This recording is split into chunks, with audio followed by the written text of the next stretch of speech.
Hey everyone, sorry I haven't been able to do the live bee videos for the past few days. Haven't been able to get up to Millbrook to see the bees for a little bit, but we're going to be starting again tomorrow from 10 a.m. to 10:30 a.m. And then we're going to do another special session tomorrow pretty late in the day. So it's going to be almost dark when we do it. We're going to be doing it between 7:30 and 8 p.m. tomorrow, and that there's an important reason behind that. So we're going to be resuming our live bee sessions tomorrow with a check-in on the bees in our fridge. But you guys might have noticed it's really, really warm today. It's about time to start putting those bees outside and getting them ready to emerge into the world so they can munch on all the delicious flowers that are starting to flower. So I'm going to show you some things that you can make to try to keep them safe as they wake up and start stretching their limbs and getting ready to fly around. So the first bee emergence chamber, that's what these things are called, that I'm going to show you. This is my favorite type because you can make it with very little material, and I like to call it the bee-rito. So this little thing, I just made it with birch bark. And the reason I make it with birch bark is because birch bark is waterproof. We want to try to keep as much of the coldness of the spring weather off of these bees. And though it's warm today, it might not be warm tomorrow and it might be raining tomorrow. So I'm going to take this apart and I'm going to show you guys how to make a bee-rito. So that's one component, an important component. This is a stick, just your normal stick from outside. These things here around it are just your normal Dazzle brand hair elastics from the dollar store. They're pretty great for a lot of these projects. And I'm just going to pull these off and I'm going to show you what's inside this bee-rito.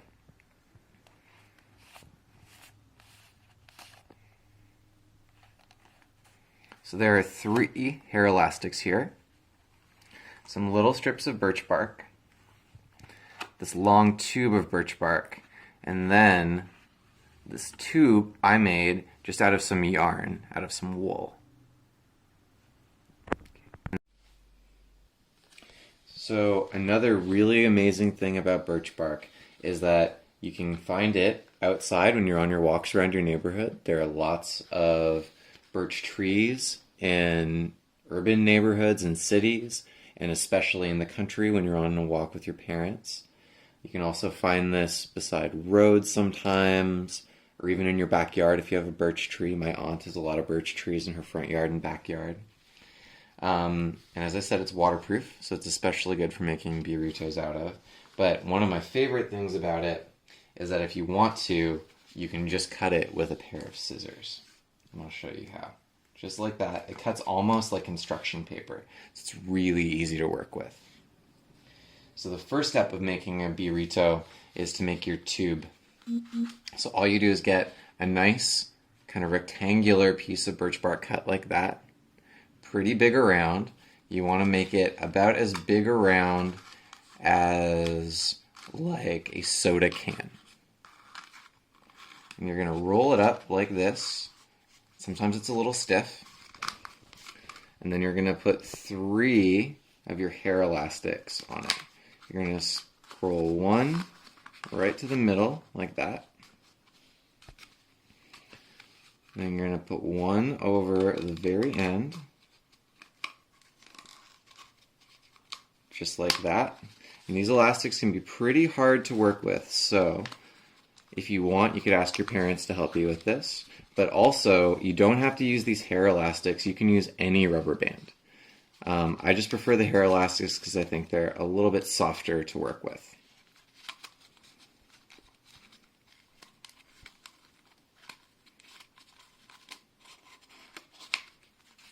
And there we go. So we made our tube. That is step 1. Then you get some nice long strips of thin birch bark like that. And you want them to kind of cover like 1/3 of the opening. I'm not sure if anyone's working with fractions in school right now, but you can see that that's 1, 2, 3 pieces of birch bark go across the end here. So you cut it, it doesn't have to be super exact, and then you just stick one end underneath the elastic band at one end of your bee-rito. And then you curve the other end up and over, and you stick that end underneath the elastic band, the other end of your bee-rito, like that.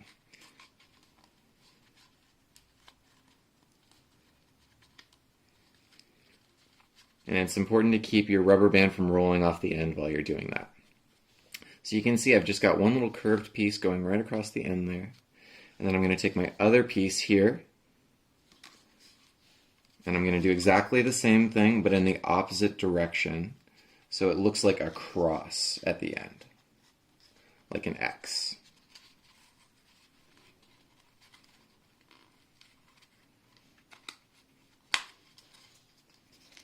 And the other thing you might want to use for putting this all together is something like hot glue. Some people use hot glue if you have a hot glue gun. Make sure you work with your parents if you use hot glue.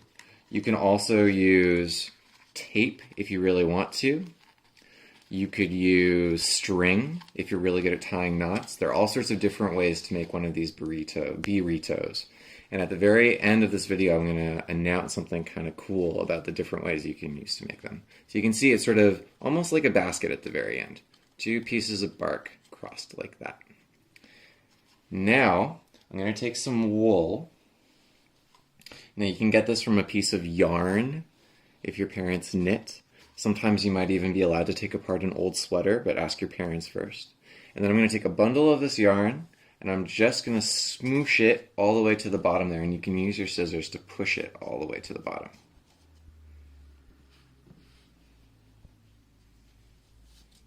A bit more. And this is going to be like a sweater for our bee buddies. It's going to keep them from getting too cold when they're outside and waking up in our bee-rito. And then I'm going to take some actual yarn, long strippy strip of yarn, like this. I'm going to wrap it around my fingers, like that. So there's a hole in the middle. And then I'm going to push that into the bee-rito.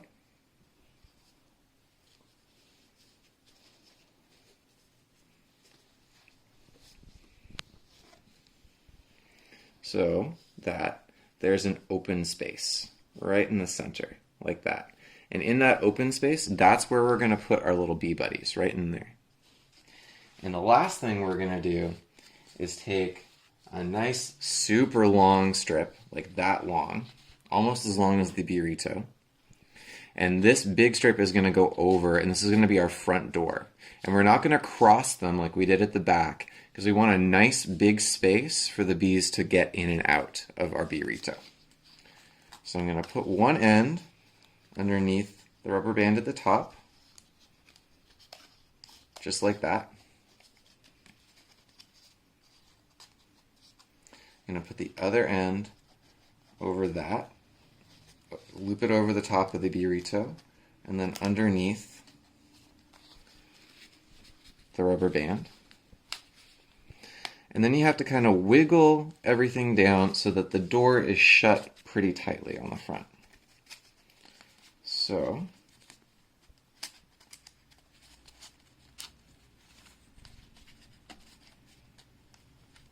just like that. We only want about that much space for the bees to crawl out of. And that's so that we don't let too much cold air in to our bee-rito. Your parents might not want you to leave doors open in your house. And this is exactly the same thing. We don't want to leave the front door too wide open so that the bees stay nice and warm.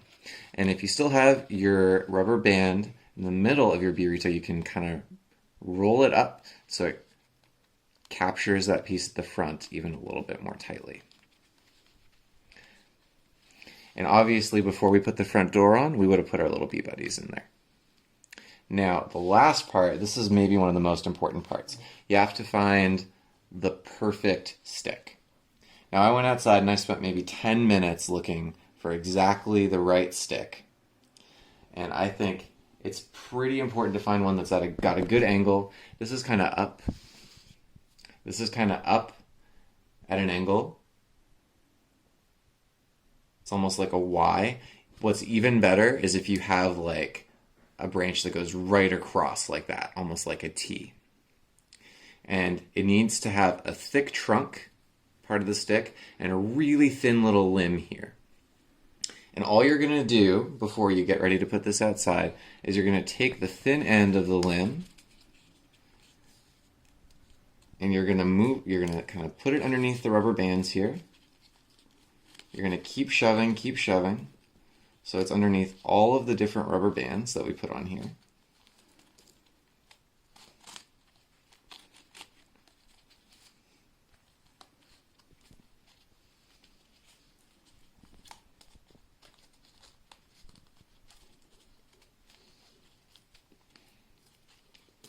And you're going to snug the whole bee-rito down right at the base of the twig. Like right there. So it's kind of pressing against the twig. Like that. That's kind of perfect. And I'll show you what we do with this next. I'm going to show you guys what we do with this next when we put it outside. Okay, so, aside from the bee-rito, which we just made, the other thing you can make, if you have an adult helping you with some hot glue or something else really sticky, is you can use something pre-made. I showed you guys this little Domino's box the last time we had a live video at the CMM. This is a perfect little box for bees. And all you do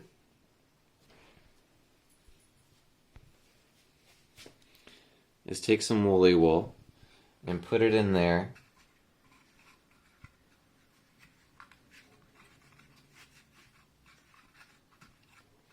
as a sweater for our bees. And then we would put our bee buddies in here, whether they're the cocoons or the bees themselves.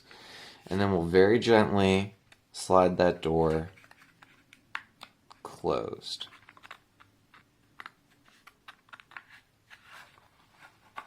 And when it's almost closed, when it's just big enough for a little bee to get out, we'll put 2 tiny little dollops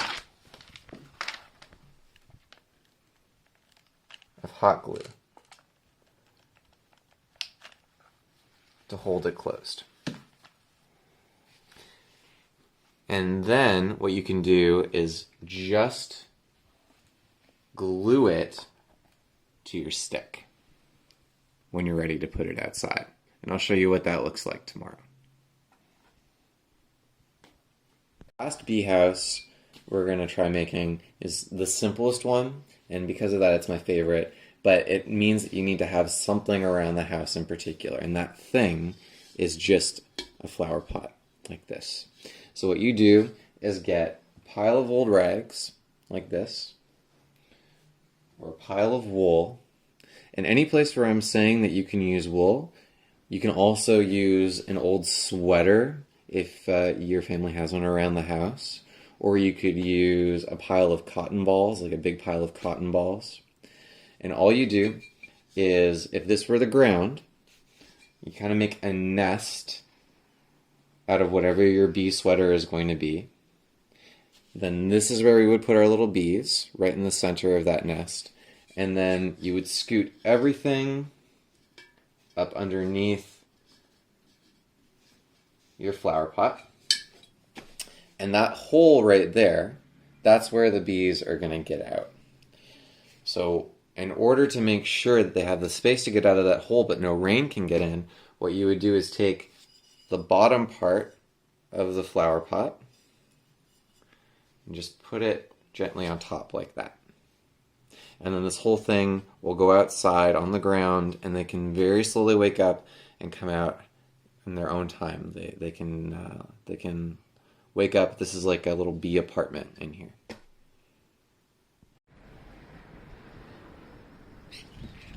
And remember, when you stake out your bee-rito, you need to make sure it's close to some nice spring flowers that they can eat as soon as they're done waking up. So all you have to do is take your stick like this, reach down towards the end, and just push down into the soil like that until it's kind of standing on its own. And there, you're done. That's your bee emergence chamber. Okay guys, so the last thing is I'm announcing a contest. So you can see I made this bee emergence chamber out of just stuff I had at home, things I found around the neighborhood. Birch bark, rubber bands or hair elastics, that kind of thing, and a stick. But there are tons of different ways to make a bee emergence chamber. We made one out of a flower pot today. We made one out of an old Domino's container. You just need a box with an opening that's big enough for bees, that's waterproof, that you can kind of put close outside, that you can put outside close to some flowers like this. So I want you guys to get really creative. Tomorrow evening, just before dark, I'm going to show you guys how to put those bees that were hatched in the fridge outside so that they're ready for the spring. But we have 2 containers, so I'm going to use one. I want you all to send me pictures of your bee emergence chambers, and whoever has the coolest, most creative bee emergence chamber, I'm going to deliver the second container of bees to their house, and it'll be their job, well, I think it's going to be their delight, to put the bees out for the new year.